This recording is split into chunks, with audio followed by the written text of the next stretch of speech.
That's one of my earliest memories. Is definitely asking my dad, like, what's the best band in the world? And him saying, Jam, jam, jam, jam, jam, jam, jam, jam, jam, jam, jam. my name's Corey Haren, and you're watching the Jam Interview.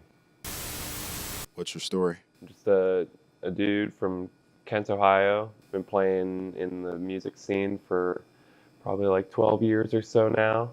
And at the moment, I'm playing in a couple different bands, one of which is Relaxer, a band called Green Tree Novelty Tea. There's a band called Queen Cobra, a band called Goatneck, and then a band called Axon Neuron. That's a lot of bands to play in. How do you manage all that? Yeah, well, I was in a band called Matt Rats before all of these, and up until that point, I kind of wanted to branch out and try to learn, I guess not necessarily different styles, but just from more people, what it's like to be in a band with like different people and stuff like that, and then to bring that into my own project, which is Green Tree, and that's with my friend Eric, who I've been playing with for like 15 years or so.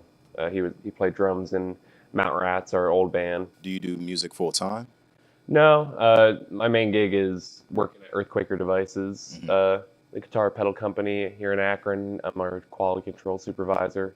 I've been there for like 6 years. So that's my main gig right now. I would like to be a full-time musician. That would be sweet. It's kind of like something I have my eye on. Right. Hopefully at some point being able to like sustain myself just on playing music. Right. But it's just not there right now. Yeah. Yeah. You attend a lot of music, like merchant conventions? Yeah. The big one is NAMM. And that's in LA. Let's see, I've been to Musica in Germany. There's been a couple others in LA, like guitar shows or amp shows, some in Nashville. We just got signed up with Yamaha recently to do our Japanese distribution.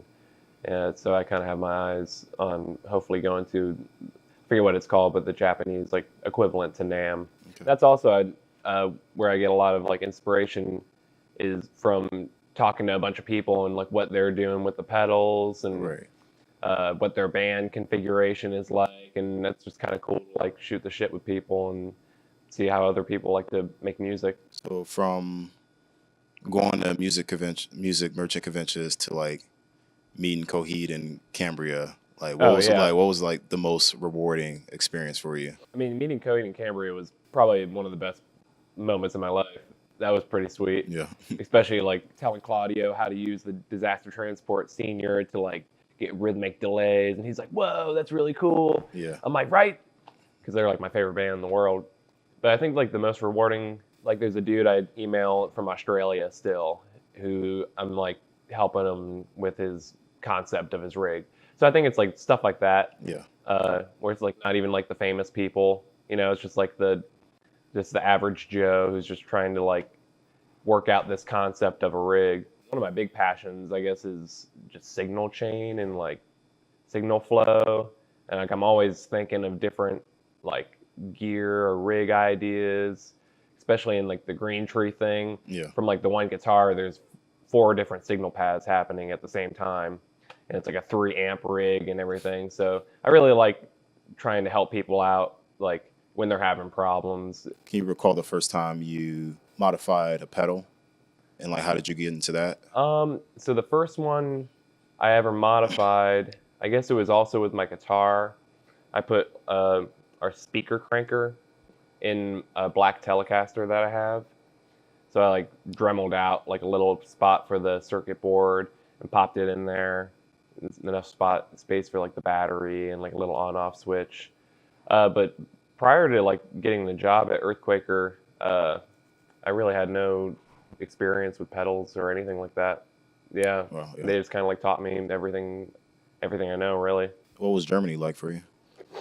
Germany's awesome. Frankfurt was where Music Messe was at. I was there with my friend Carl Vorndren, who I work with. We actually found his relative's Nissan dealership and just had his like last name all over it. It was like somewhere in the Bavarian mountains. We were like ripping through like the hills, like listening to like stoner rock in like this convertible. Then the next time it was in a place called Bad Elster. So it was like supposed to be like this big trade show, but like nobody came for like 4 days. So I was just like there hanging out with the dude from Carl Martin, the guy who owns the company Maris, some dude from Dunlop, and then my friend Carl. And it's in like this really fancy like resort, kind of German resort area at the Warwick facility.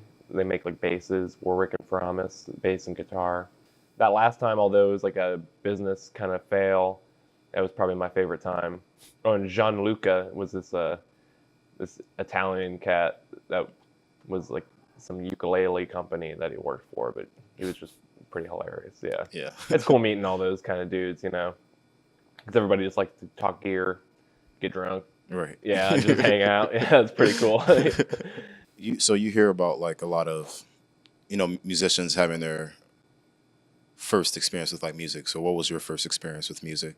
So my uncle, who's not actually my uncle, but I've always called him uncle, Pat Wilbraham, he plays in the band The Twist Offs out of Kent. I think the first time I ever remembered seeing somebody play music and wanting to do that was them at like a festival somewhere in Kent, and just looking up at him and being like, man, my uncle looks cool. Like, I want to look cool too. And so I asked him like to throw me some songs and stuff. He gave me like a guitar. Actually, it was my first guitar, an old Yamaha Dreadnought that I think is technically still his. He's never like actually said he gave it to me. He's like, I'll pick it up sometime, you know? Right. And then my uncle Stevie, who's also not my uncle, he's a big fusion guy. And that's when I first heard John McLaughlin of the Mahavishnu Orchestra, he showed me him for the first time, Alan Holdsworth. I think Jimi Hendrix, like my dad and my mom are also big music guys, so they were always listening to like Led Zeppelin. I remember asking my dad when I was trying to get into bands, I was like, what's the best band in the world? Like, who's the best band? And he was like, Led Zeppelin. And I feel like it's up until like 5 years ago, I thought that was just fact. Right. I didn't even like think like opinions don't matter. Like Led Zeppelin isn't my favorite band, but they're the best band. Right. You know what I mean? Right. So it's always been around. That's one of my earliest memories, is definitely asking my dad, like, what's the best band in the world? And him saying Led Zeppelin, and just thinking that was like, that's just a fact of life. It's just, they're the best band in the world. Yeah. You know? They kind of have it all. You got the singer, Right. you got the rock and guitar player, killer rhythm section. Yeah. Kind of like the archetype for like a quintessential classic rock band. Right. You know, you got like the Who's kind of like the same kind of lineup, you know? All right, well, thank you, sir, for doing this interview. No, for sure. Thank you. You got where can people find your music? Where can people find you online? They can find me on my Instagram, just Corey Haren, and then Green Tree. You can find us on Instagram, Green Tree Novelty Tea. At Bandcamp too. Relax are on Bandcamp, Spotify. Access on Neuron, Bandcamp, Spotify, Instagram. So all those kind of things. All right, cool. Pretty easy to find. Cool. Thank you, sir. Thank you. Thank you for watching. Keep jamming.